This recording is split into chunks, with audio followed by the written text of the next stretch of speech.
Hello, hello, and welcome to our pre-event virtual session for the Wayfinders Summit. Before we get started, I want to inform everybody that we are recording it because there's a few people who are working or away, or of course, it's a bit later than it was scheduled. So I want this to be available to everybody and as a reference after the session. As always, our disclaimer, nothing in the content materials shall be considered legal, financial, or actuarial advice. Nothing from Wayfinder Summit is considered legal, financial, or actuarial advice. We are for education and inspiration to ensure you take well-informed actions and own your life design and wealth building activities. So with the disclaimer out of the way, please feel free to engage in this session. There's only a few of us online, so put up your hand or, ask a question. Keep your cameras on if you can, because it always makes us feel like we're more connected, right, Katrina? So let's get started. My name is Raj Ayer, the founder of the Wayfinders Summit. The summit was created to bring women together from around the world to educate them and help them create their own financial freedom, whatever that means to them.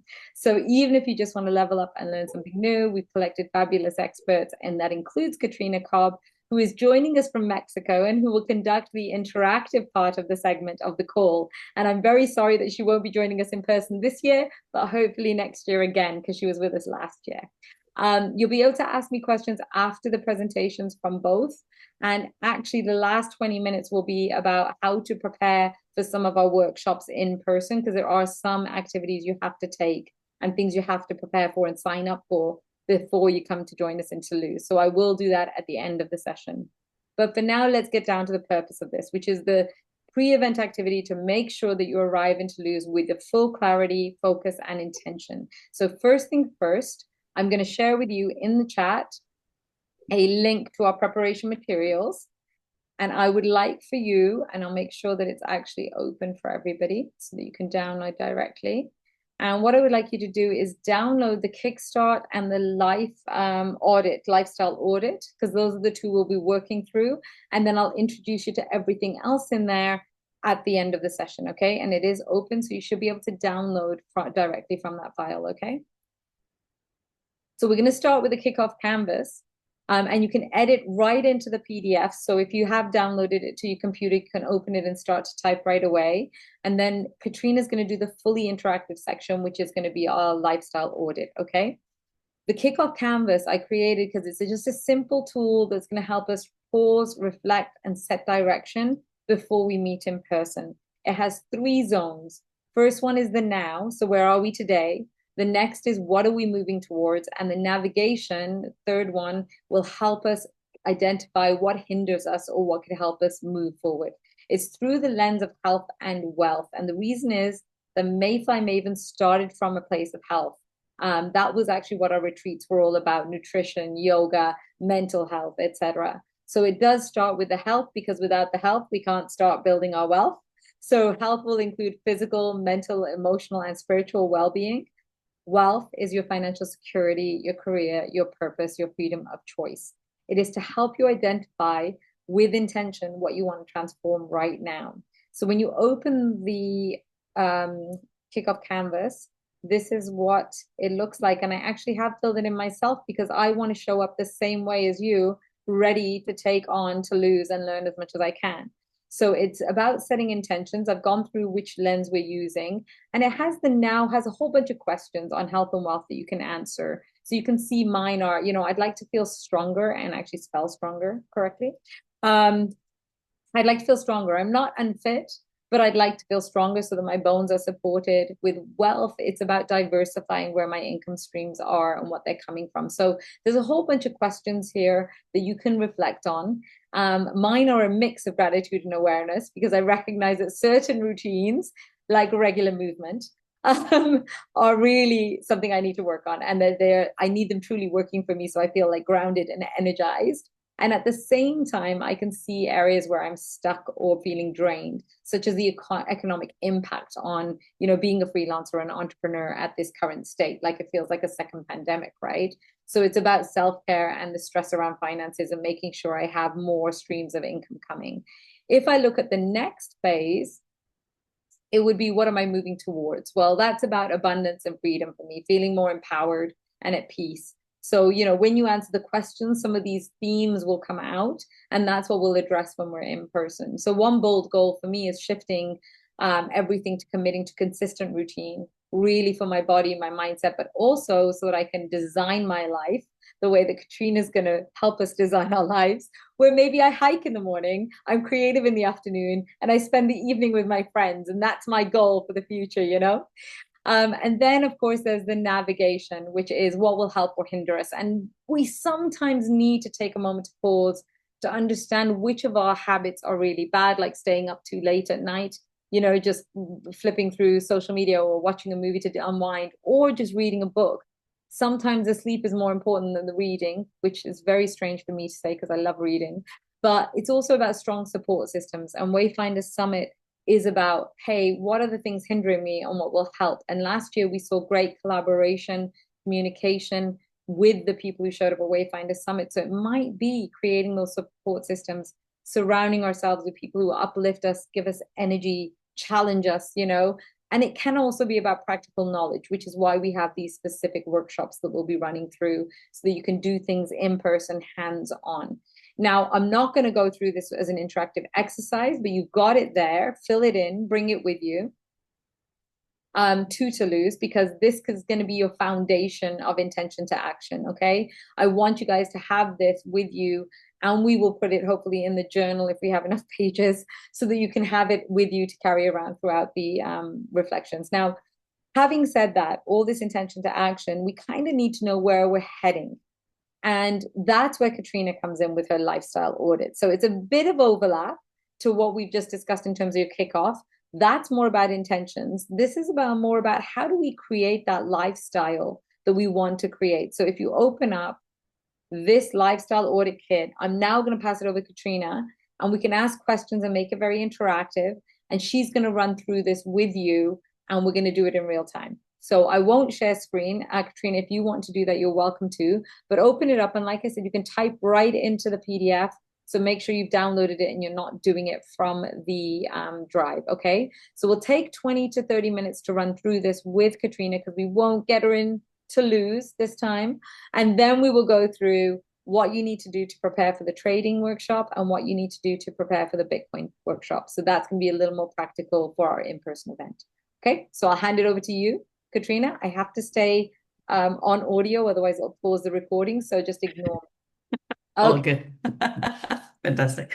Well, again, I am very excited to be able to join you virtually, even though I can't be live again, because the event is fabulous. But I did want to contribute because I think it's really important to have perspective that complements everything that you're going to experience at the summit around money, wealth, and financial tools in your future. Because before you upgrade your financial plan, in my experience, it's so important to clarify what you're actually building it for.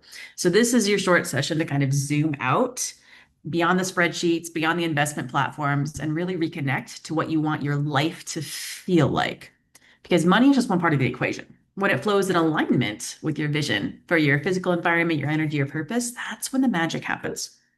So I've got a framework that I've developed for lifestyle design through a dozen plus years of nomading around the world, lots of entrepreneurship, living in different places, working different ways, having a lot of different daily experiences. And it really comes down to kind of a three-part framework. One is the financial freedom, which is, of course, a huge focus of Wayfinders. But the other two, I want to spend a little more time with you guys on, is the physical environment. So what are you physically curating around yourself? And the third is people, passions, and purpose. So where is your time and energy going, and how are you doing that with intention? Because money is the fuel that allows so many of these other things to happen the way you want. So we can dive in. I think the financial part, we'll start there, but I don't want to spend too much time on it because you're going to have so many amazing conversations with the group when you get to the summit. But I will frame it with, most financial advice starts with how much do you make? Point blank, just numbers, black and white, target sort of thing. And lifestyle design starts with how do you want to live? And I think it's important to have that shift in your mind. Early in my business journey, I found myself running three businesses just to keep up with debt, expenses, things I said yes to, things I'd obligated myself to that looked like success on paper, but really was burning me out and kind of creating these golden handcuff situations, right? A lot of times if we only chase the money without the context, that's where we find ourselves. And true freedom really comes when you shift that mindset. So it's not just how you earn, but how your money works for you, how it flows, how it gives you choices. Those are the things we're going to take a quick look at. So financial freedom, I think, is really personal. What I would be curious is to ask you about your current right now money situation, right? Most of us have a sort of goal or something we want to change, but I'm curious, where are you over investing in things that you feel like you should be doing because of somebody else's blueprint, somebody else's plan, something in society, something inherited from family that says this is what you should be doing with your money, or this is how you should be living, or this is what you should be spending on? Anybody have an example that comes to mind of where their money's currently going that actually, when they sit back and think about it, doesn't make a whole lot of sense in terms of your actual values? I think it used to. Maybe we've all moved past that now. But like when I worked in corporate, the amount of money you spend on jewelry and shoes and clothes and then pandemic hit and I had a message from a friend in Toronto who said, remember all that stuff we used to buy and I haven't worn any of it in a year. Right. So that Right. to me is like, yeah, that was not anymore, but it was one of those kind of things that you just do because that's what you're expected to do, or you think you're expected. Absolutely. Mm. Yeah. It's easy to get wrapped up into that sort of a social trap. And I think again, we're going to be in a room of much more financially empowered women who, like you said, may have already taken this step to move beyond being a bit more aware of where their money's going, but we still find ourselves caught up in it. I see it all the time here, even in Mexico. A status and investing in things for the image is a huge part of the culture in Latin America. And it takes a lot of financial education to be able to separate, like, is that actually in line with what you want? Is that really where you want to spend your money? Or like, is something else actually more important to you that would be a better allocation, right? And it's not coming from a scarcity mindset of there's only this much, you can't have both, right? That's never my perspective, but I think it's just more of an awareness piece. Sometimes we have these patterns. And Sabine, were you not going to say only those something? patterns, if I may add, Katrina. So what just came to my mind is I hear a lot of sentences my mom told me when I was younger. So hear mom speak, be cautious, mitigate the risks, Yeah. and the Germans love their Sparbuch. Yeah. So it's from a German, well, regular, you might correct me if I'm wrong. So from a German perspective, we never put our money early into any type of stock investments whatsoever. Mm. So yes, I have a plan every month, a certain amount of money. If I would share that with my mom, she would go, "Are you serious? How could you kind of burn your money, Yeah. etc." But I'm doing it already for 15 years, so I'm not sharing. I'm only sharing bits and pieces. But Yeah. that was always a concern. So for me, Yeah. one of the topics is get over those beliefs so that are sort of still intrinsic. And every time I think about it, I'm like, okay, what would mom say? I'm like, this is so stupid. Come on, mid 50s. What am I doing here? So being very transparent and very honest with you guys. Yeah, that's a brilliant point. Because, yeah, sometimes who we share our financial decisions with is a really important part of our awareness of who aligns with the same values. I had similar experiences in when I decided to go the entrepreneurial route. I don't come from an entrepreneurial family. I come from very traditionally employed school teachers and like civil servant sort of family, right? They didn't understand the investments. They didn't understand the investment in coaching and in bettering myself.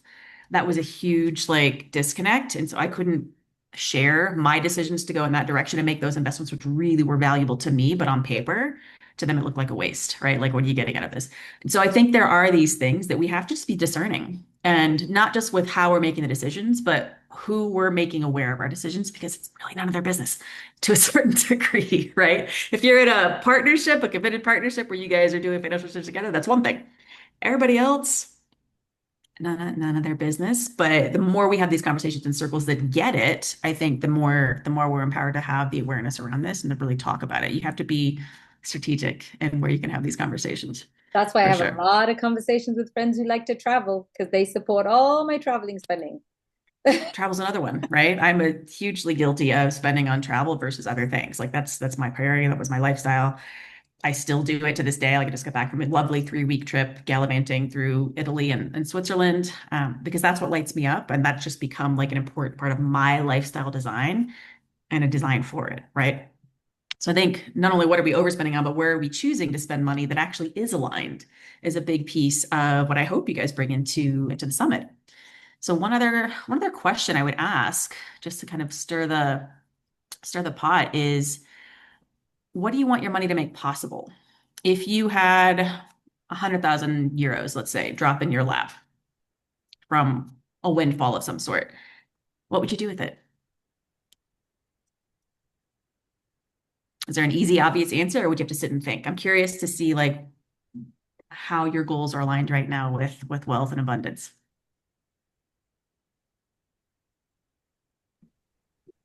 Can I speak? I always use Absolutely, Argula. I Oh, Oh, you you're on muted mute. again. I There you always go. use it to make another project. So Mhm. I always like to do something with my money. I'm Yep. a classical investor, but I like to create actions with it. So that's what I like. And as Sabina said, really, the Germans, we don't have a big tradition in investing. We are really economic people. Yeah, we have Aldi, Lidl, yeah, but we're not the investors. And this is something we really have to learn. Especially, it's not in it's all it starts with real estate, I think. Yeah, we don't have this tradition. Yeah, so it's important that we learn this. Yeah, and for me especially, it's interesting what can be the uh, money strategies when you're almost 60, like me, also interesting. I think it's easy to invest when you're young, but what are you doing when you're 60? Stop investing, saving now everything, or what are you doing? Well, it's a great conversation. I think the Travel, idea Regula. I to would travel. there you go. Spend it See, on travel. No, different no, priorities. seriously. No, I Amazing. I love it. There's different answers for everybody. And I think to your point, Regula, at some point you have to decide, is now the time to invest? Is now the time to create a new revenue stream? Because that's my future, which is going to give me the freedom later on. Or do I have everything I need financially with what's going on? So can I use this for something different? Travel, some sort of other investment, other experience that adds value to our life. We're going to get to those in the lifestyle design pieces in the next two sections. But again, there's no wrong answer to this question. That's what I love about the question. It makes people consider because in our day to day, we're not usually thinking about like the next big step, but I think it's important to think about what could the next bigger step be, especially as you head into all the tools and resources you're going to have in Toulouse. So brilliant question. Start a project, invest in something, plan the trip of a lifetime. It's going to have memories like forever. I love those ideas. Kate, I think you unmuted. Anything come up for you? Yeah, no, for me, it's really interesting because I've got my own aspirations and ideas. My biggest challenge is that my husband and I have got very different experiences, and therefore it's in isolation. So I'm like you, I'm an entrepreneur, but my family is very traditional, very safe. And therefore, when I became an entrepreneur in a foreign country, it was a shock to the system, and I struggled in terms of adapting. But actually, one of the reasons why I didn't struggle as much was because I was doing a lot of work around my financial aspirations and my vision and this, that, and the other. My biggest challenge is having the conversation and aligning with my husband, who is in a totally different place to me, who's still in the kind of like the classical way of, this is Yeah. how you earn money and this is what you Yeah. do. So I would know how I would spend my 100,000, but whether or not we would agree together as how we spend the 100,000, that's the issue. So I sympathize so much because my partner is also Mexican from a traditional Mexican employment. Like he just left traditional work last year. So he's starting to get an entrepreneurship, but this is a whole new world for him. And his thoughts about money, his patterns about money, what he's been taught about money is not what we are having the privilege of having these discussions about, right? Other types of investments, other types of earning and spending both that are not your, work till you're retiring in an traditional employment situation and like that's it, like one income source, one plan, like only the company's retirement plan, like all of these old, very antiquated ideas that actually aren't that available to most people anymore is the old system. And it's so interesting to see my experience here in like the third world version of it is also very fascinating to see. Yeah. So I appreciate the disparity in your financial perspective and your partners. I think that's that's a whole other topic. I'm not going to go down that rabbit hole today, but I think I can appreciate that that's a bit of the challenge. I mean, maybe that's part of the discussion. Like if there's, depending on how you guys are managing money, is it all shared? Is part yours, part his, and then you have a pool for shared? Like, how do you handle stuff? I think that's part of a financial strategy that's important to make decisions around. Yeah. I made the decision long ago, and this is either a feminist notion or just appreciating that now we have some financial agency as women. I will never not have my own accounts. I will never not have my own income. Like that's just a standard. I cannot deviate from that. That's my security, right? Like that's what makes me feel empowered. And so that will always be in my wheelhouse. That gives me a bit more breathing room to then talk about what do we do with joint money? How do we do things? And how do we like come together on a new way of moving forward financially, which has been interesting. So food for thought. Yeah. Finances is a meaty thing in partnership. It's a whole topic. So anyway, I'm happy you guys are thinking about if that money dropped in your lap, what would you do with it? Because I think that is sort of a bit of a light bulb moment as to where some of your desires that maybe aren't expressed yet are, or where some of your values that aren't maybe as expressed as they could be are. Because in that dream scenario, that's where some of the stuff we don't give attention to daily sort of comes to light, which is part of the fun of this exercise. Awesome. I'm going to move on to the other two because I think you guys are going to have so much time to talk about the financials. I think the other two areas of lifestyle design are sneakily as or more important in that respect, that shifting into physical environment. So as I mentioned before, I've lived in more than a dozen US states, more than a dozen countries. I've been nomading around. I've lived in lots of Airbnbs, houses, apartments, hotel, like all the different varieties of places you could live. And that experience has taught me that your physical environment directly shapes your creativity, your energy, your clarity, these sorts of things. So your physical environment's really important, but we sort of leave it as an afterthought a lot, right? Statistically speaking, we spend 80 to 90% of our lives indoors. And I'm a former architect too, so I have a little bit of that perspective on this particular topic of our built environment and how we curate what's around us physically. So I'd love to do a quick 30-second exercise and do a little bit of a space audit. Because I think, again, this is something we don't pause enough to give ourselves attention to. So wherever you're sitting right now, have a quick 360 look around the room that you're currently in.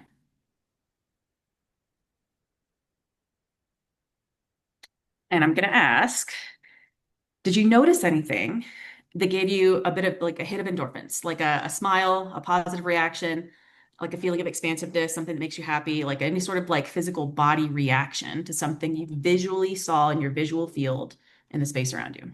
Anybody have an example of something positive?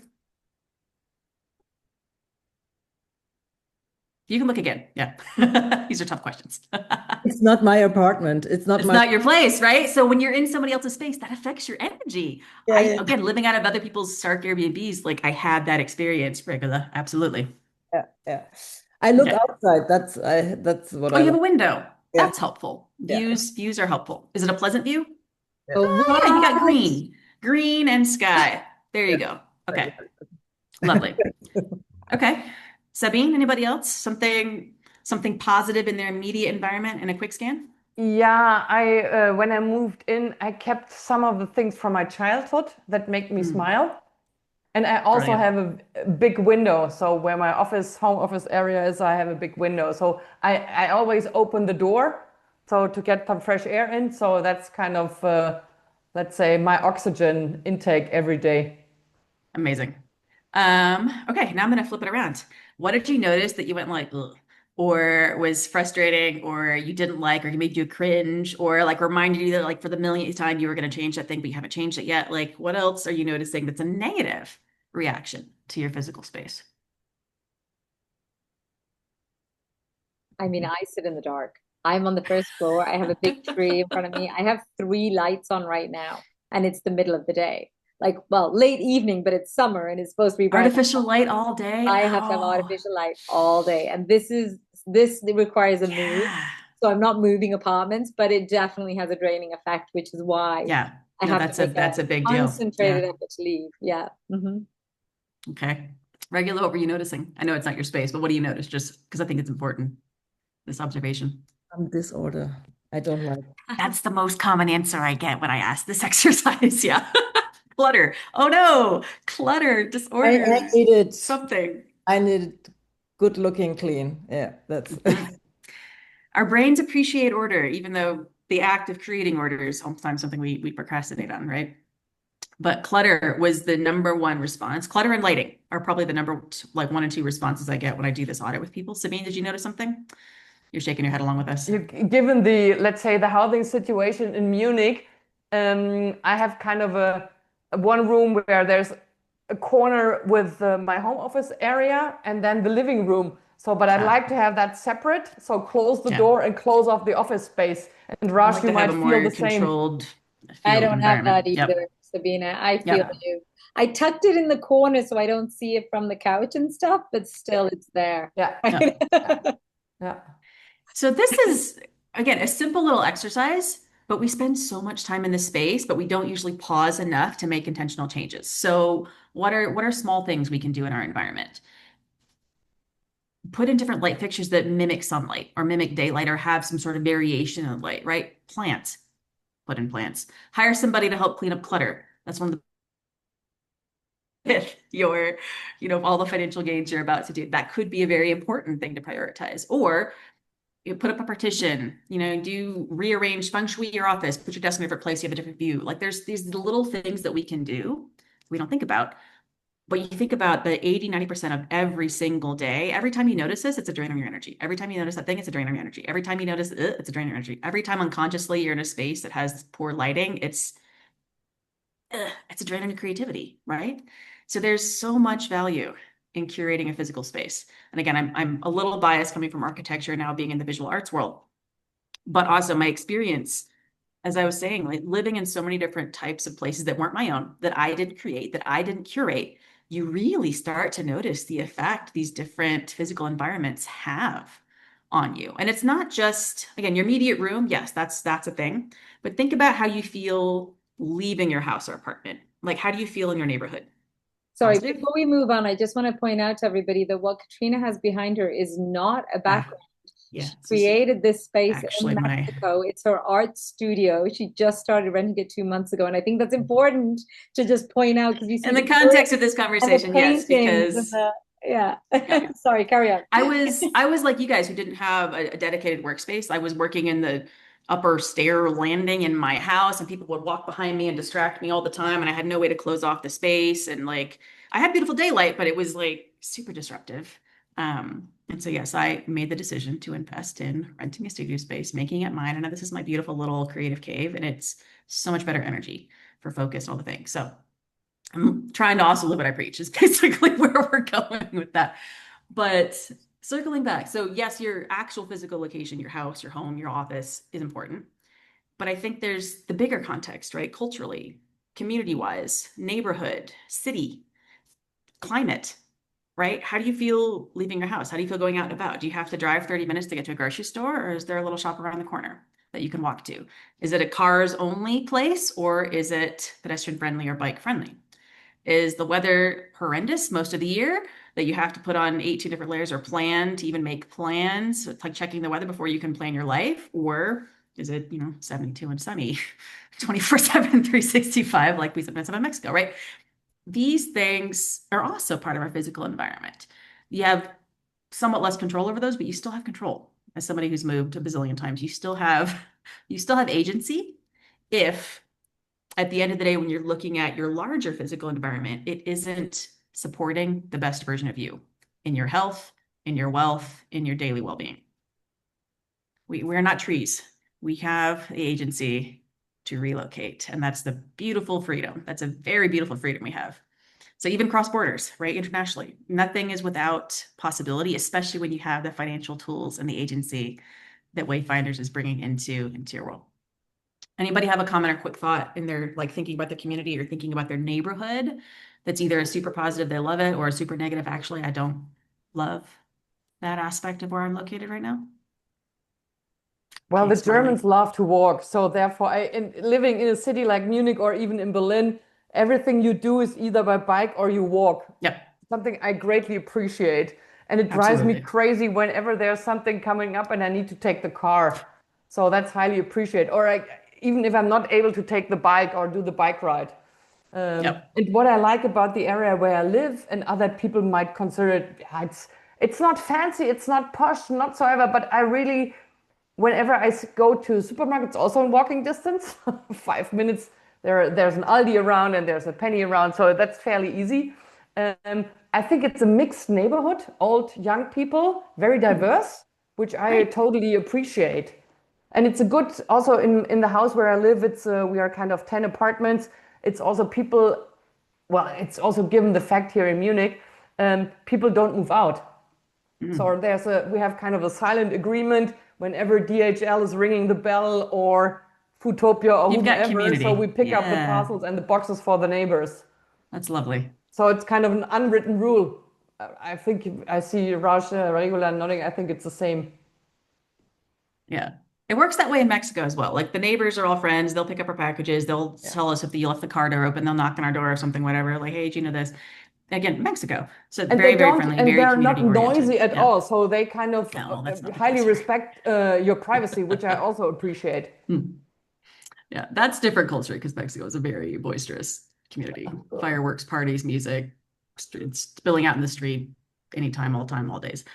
But again, part of the decisions, right? Like some of these are these other beautiful examples. And by contrast, you guys are so lucky in Europe.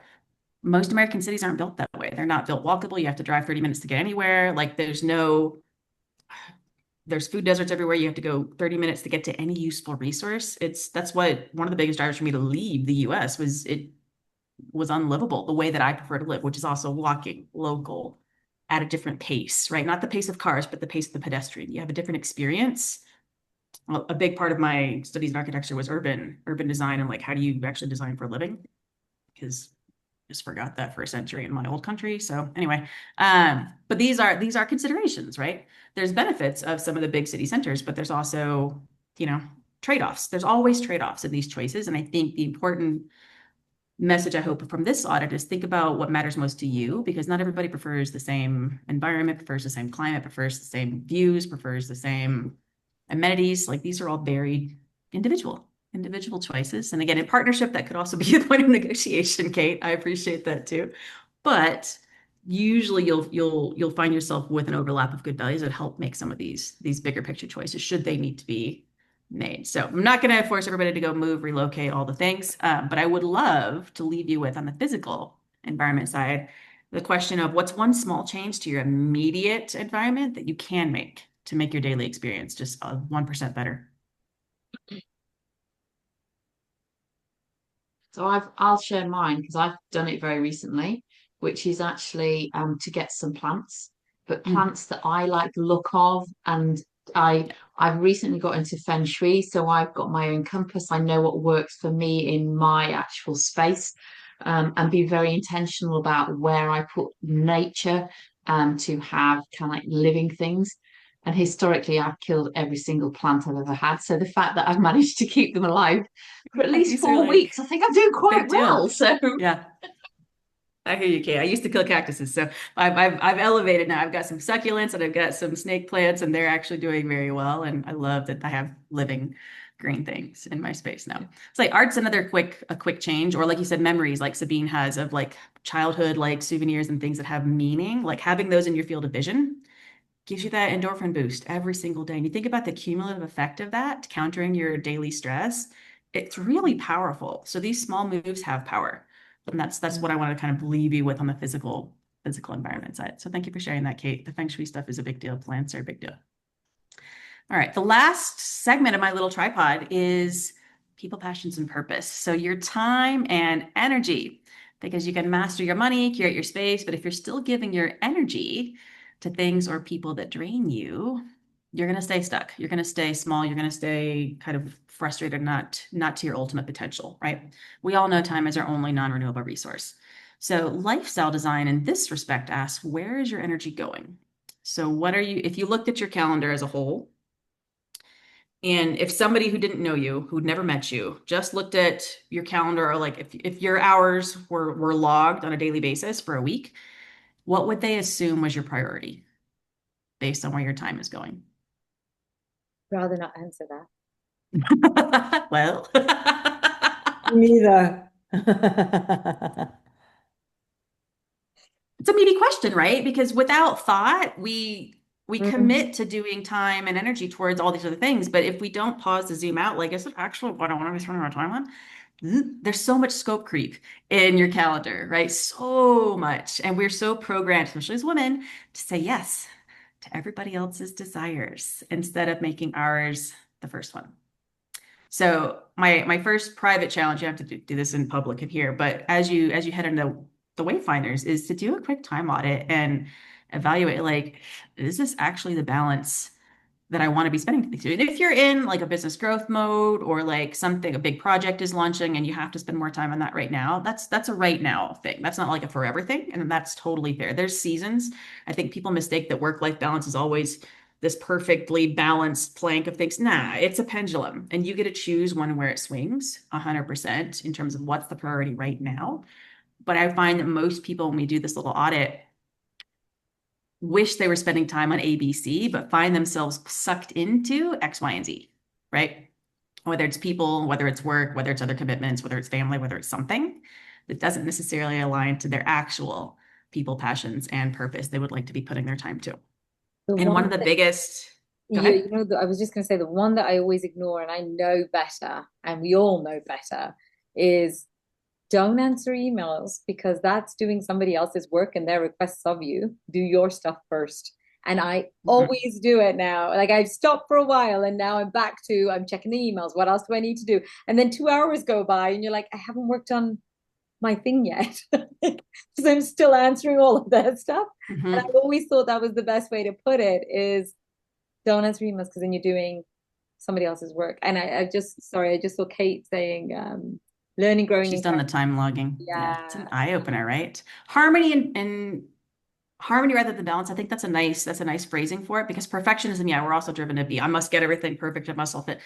No, like, get it to a place where, yeah, it's sort of all working, it's sort of all flowing. It's never gonna be perfect, but you feel good. Like that's the goal. I think yeah, I've had, again, one of my hacks for this, because I was made very aware of this, is I turn off notifications for everything. Like I have zero notifications on it. I didn't have a ringer on my phone, and I haven't had it on for years, because I don't believe in being instantly accessible to everybody and giving everybody access to my time and energy on their schedule and interrupting my focus, my flow, my priorities.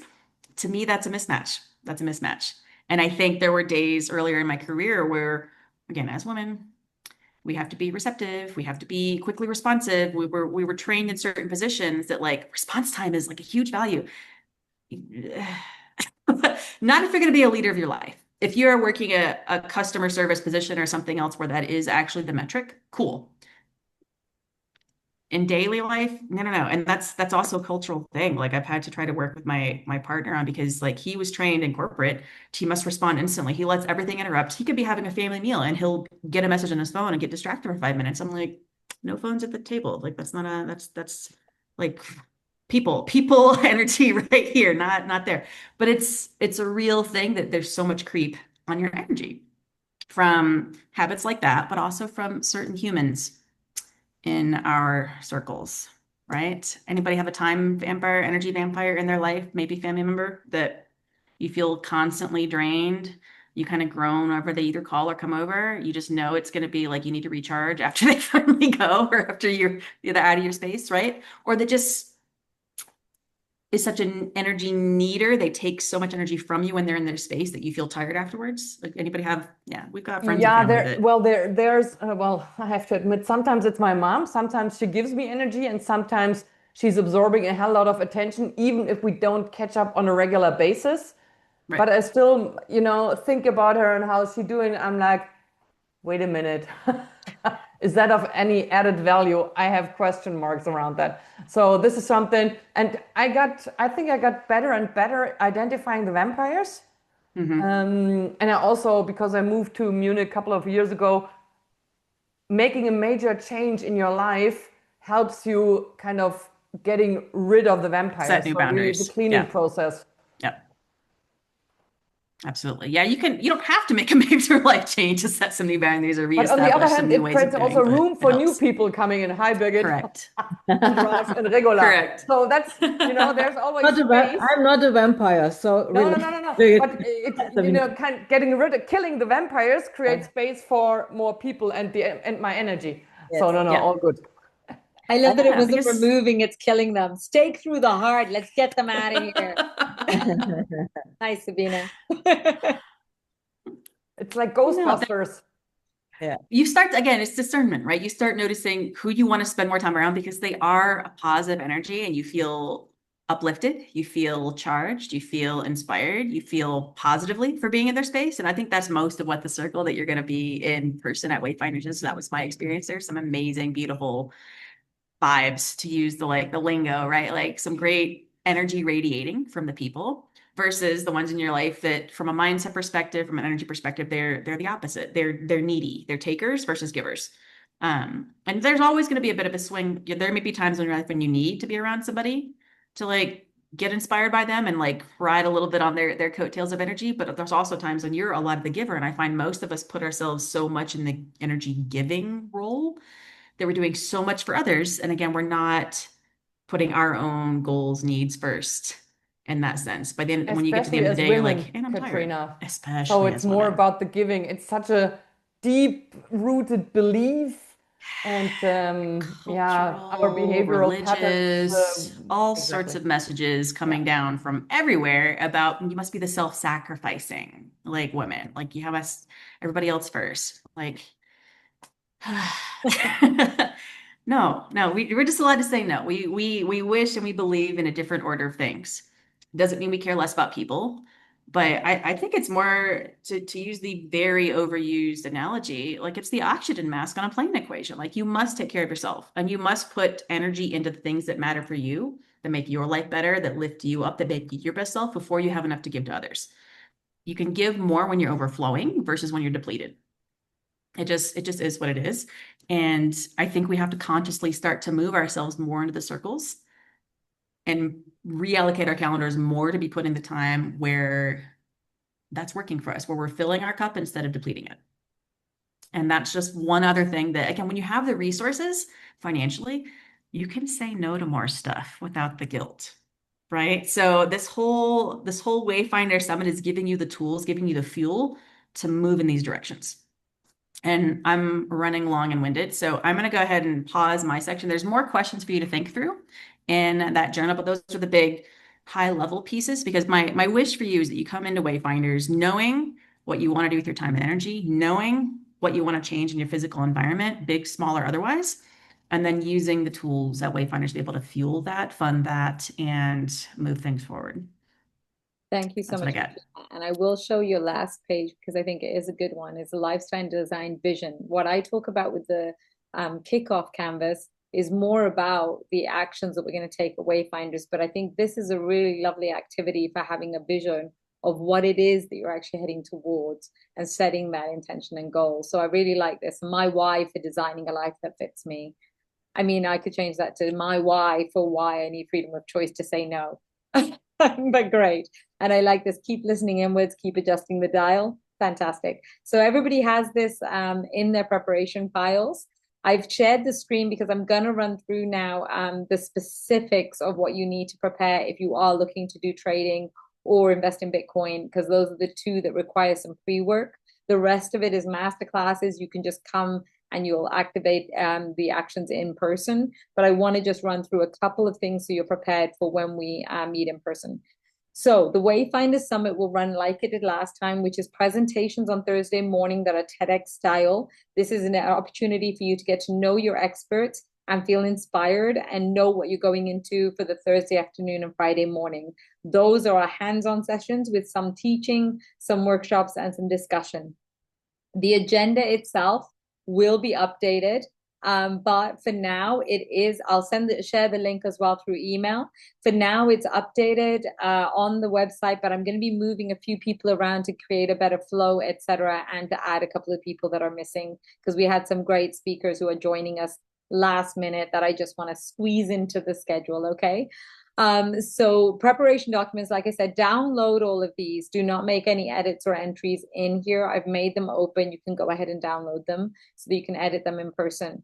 There are a lot of tools here that we gave out in our series for trading that I've added here again because they are very good tools and they're Excel files. You can use them directly. We want to make sure you've done your due diligence before we come to the sessions so that you know you've got your account set up, etc. So if you have already done the trading in 6 weeks, I think it's 0 to trading in 6 weeks, then you're familiar with the sheets and tool sheets, but let me run through them real quick with you. The PDFs in the Trading 201 session, the trading activity, cheat sheet, and terminology are just reference sheets. You can use them for understanding what some of the terminology means, understanding what trading is and what it isn't, things like that, okay? So those are for your reference. The 3 that are numbered are the ones that you actually need to prepare for the trading session. This is your overview, the WF25, the Wayfinders 25 preparation trading. If you open it, there is a step-by-step from Maria Jose of what you need to do before you come to the session. So exercise A is the financial audit. So if we go into the speakers, let me come back into, you guys get to see the back end of my drive. It's not fun. Okay, so this is your financial audit here. And, oh, why is it not open? 1 second. So this is something you will have already seen. I assume that a lot of you have already done this in some way, shape, or form in your lives. There's resources, which is what we want you to use to do your financial audit. So bank statements, credit cards, etc. Then there's the actual audit itself. So entering in your minimum spent in the last 3 months, the maximum spent, and it'll give you an average amount calculated directly. The formula is already in there. And then it's how can you adjust that to create some finances that you could potentially use for trading, okay? That's number 1. The second thing is the asset criteria and portfolio analysis. Now, this, again, very comprehensive. It gives you the definitions of the trading aspects, like the different asset types. It gives you a categorization based on liquidity, volatility, risk. So it's a really good educational resource for you. Then it goes deeper and tells you, why is it highly rated? What does that mean? What are the descriptions of it, etc.? Then the next one is your criteria list. Now, this is a really great self-analysis tool of how okay am I with risk? How okay am I with liquidity? And you just kind of check off and get a sense of what it is you think you are capable of doing within that trading activity. Does this portfolio make sense for you? Or is it going to scare you a little because there's so much volatility in the trading of the stocks? And then the last one is your portfolio composition. There's an example portfolio at the bottom that is also repeated in the preparation PDF. So there's a lot of tools in here. Let me come down here. So it gives you the asset classes, the criteria that we talk about. And then here, this is just another copy of what we already have in the Excel. So you have it as a reference standpoint. So if you say, hey, I want to go into ETFs, but I want to go 25% instead, add it up here so you know exactly what kind of things you want to be asking Maria Jose in the trading session. Like if you've already got your portfolio ready to go, she's going to show you how to set it up in a paper trading account. But you need to have this information before you go in so you can maximize your time with her, okay? And then the last one in here is your broker selection. We are not going to help you choose a broker in the session. It is just so you know what to consider when you're thinking about a broker. What are the different broker types? What are the exchange types? And then doing some analysis on which kind of things you need and then who provides this, okay? So this is all tools that are ready and available for you. It gives you a step-by-step in the PDF of how to do these different things. And then when we meet in person, we are actually going to go into a paper trading account at one point. So Maria Jose will go through your financial audit, go through the portfolio composition, but it's the demo portfolio that is the most important because when you show up, you're going to actually start to look at how can I view that stock? How can I view that ETF? How do I put it into a testing paper trading account so I can see what the movement is? Now, in here is also which one to download or which one to become familiar with and start an account with. So when we look at, I'm going to scroll back.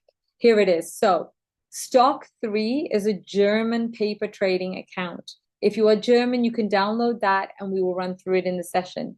If you are not German speaking, then Webull is an alternative free paper trading account that you can download and use when we're in the session. Okay. So what we want you to do is go through these steps and already have an account with one of these paper trading accounts. If you have your own and you've done the research already, that's also okay. Maria Jose will be in the session and will lead you through how do you set your, parameters? How can you test a paper trading account? Okay, so Stock 3 for German, Webull for not. Okay, and the links are right there. So I'm not going to run through this all with you. There's a few different things for what's next, but go through steps 1 to 3 to make sure you're prepared for that trading session. It is our most hands-on session that we will be doing, because last year we did a trading 101 and it was more high level. Here's what ETFs are, here's what bonds are, here's what commodities are. This one is, you're ready to start trading. You think you know what your portfolio you want to do is. Let's start testing it. Okay. And whether you want to invest in real life or you want to do investments after the fact, then you'll feel much more educated and much more capable of doing so after you've had this session. And you base it on your risk factors, right? Your criteria, not Maria Jose and not mine. Okay. So is there any questions on that before I continue to Bitcoin for the session for Bitcoin? Any quick questions? Anybody who's not interested in trading, you have the option to step out, but I think you'd find at least half of it is going to be more about theory and what does it mean and how can you do it. And then the last part, like the last half, will be more about let's get into the paper trading. So do feel free to join, okay? Now, the next piece is Bitcoin. And I don't know how many of you have invested in Bitcoin before or it's something you're interested in. If you are interested, here's what you can do to prepare. There is a cheat sheet we developed for the school community already. It gives you a bit of an overview of what is it, what is Bitcoin, start at the beginning. What are the basics? What's a big B, little b? What are sats? It gives you a few definitions, etc. The tool that Krista, who is our Bitcoin expert, she's in Calgary and she even recorded us a TEDx to play next week, which is amazing. So she's going to be joining us virtually and she is really the expert. She's created the banking biology in Bitcoin, the key to women's empowerment. And in this, which she will run through in the session, is a bit more of what are wallets, what are keys, and how do you set it up so that you can start buying Bitcoin right away. Okay, that's what she's done here. Now, what we've added to this, if I scroll down a bit, is where can you buy? Which exchanges can you use? Again, there's a lot of due diligence in this. So if you are thinking that Bitcoin is something you want to kind of add as a diversity aspect to your portfolio, you're not going to do it through the trading session. It's going to be a separate account, separate session. So here we have 3 exchanges, one for Canada, one for the US, and one for Europe. I use Kraken myself, that you should be signed up to because you've done your due diligence, you've given them your ID, you've shown that you're a real person, all that stuff. If you do it before you come to the session, means that you can already start to do some of what she's going to share with you in session, okay? So these are the things that you need to consider. Now, the other thing is that, if you don't know anything about Bitcoin, it's not going to make sense right now, but Trezor is an actual physical key. I don't know if I have it here. Let me see if I can find one. This is the Trezor key.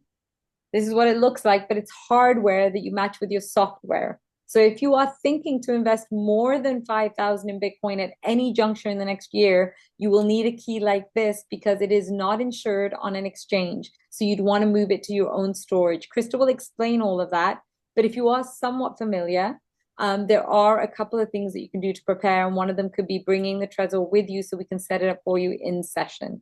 If it is not something that you're doing at the moment, then you can learn about it in session and do it after the fact. But just so you know, if you have the Trezor, bring it with you. And then we'll go through that whole process of why you would use it, how you would use it, etc. We didn't go this far last year with Bitcoin because I didn't have my expert locked in. I talked about it because I'm new to it and I love the philosophy behind it.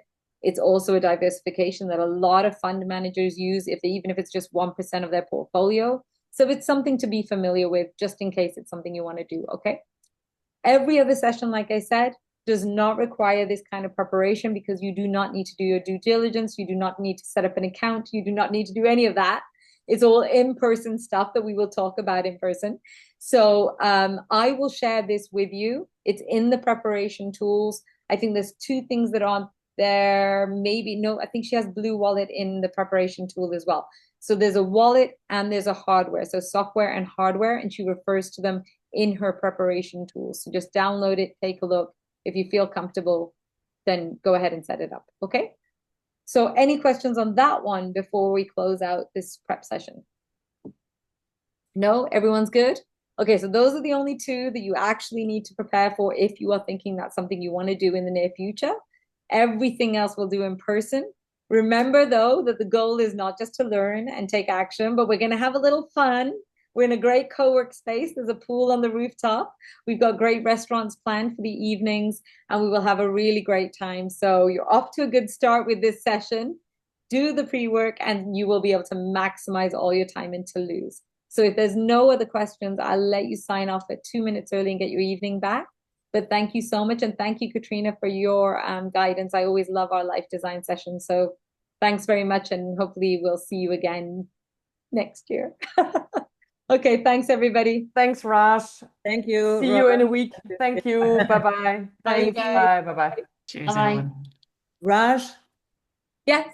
can you answer me on the article? Oh, sure. Yeah, absolutely. I'm on it. Sorry, it's yeah, but I do it right now. we should publish it.